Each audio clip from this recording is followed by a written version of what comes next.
سیدنا عثمان بن عفان رضی اللہ عنہ سے مروی ہے کہ انہوں نے پانی منگوایا اور وضو کیا، کلی کی ناک میں پانی چڑھایا، پھر 3 بار چہرہ دھویا، 3 دفعہ بازو دھوئے اور پھر اپنے سر اور پاؤں کے ظاہری حصے کو مسح کیا اور پھر ہنس پڑے اور اپنے ساتھیوں سے کہا، کیا تم مجھ سے اس چیز کے بارے میں سوال نہیں کرو گے جس نے مجھے ہنسایا ہے؟ لوگوں نے کہا، اے امیر المومنین، آپ کیوں ہنسے ہیں؟ انہوں نے کہا،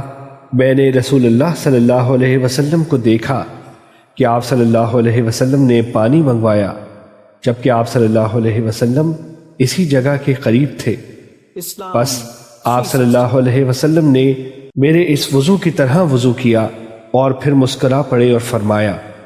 کیا تم لوگ مجھ سے اس چیز کے بارے میں سوال نہیں کرو گے جس کی وجہ سے میں مسکرایا ہوں؟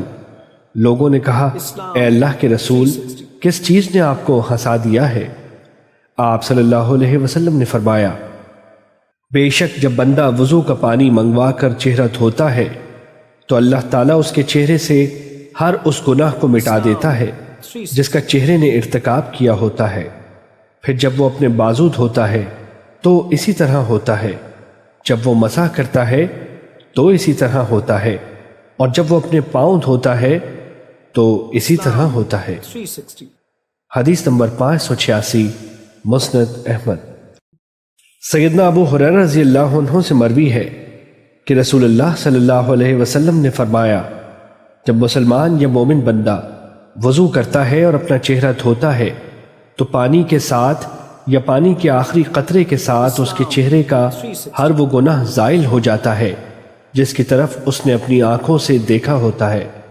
پھر جب وہ اپنے ہاتھ دھوتا ہے تو پانی کے ساتھ یا پانی کے آخری قطرے کے ساتھ اس کے ہاتھ سے ہر وہ گناہ ساقط ہو جاتا ہے جس کی طرف اس نے ہاتھ پھیلایا ہوتا ہے۔ باقی اعضاء کا بھی یہی سلسلہ جاری رہتا ہے یہاں تک کہ وہ گناہوں سے پاک صاف ہو جاتا ہے۔ حدیث نمبر 587، مسند احمد۔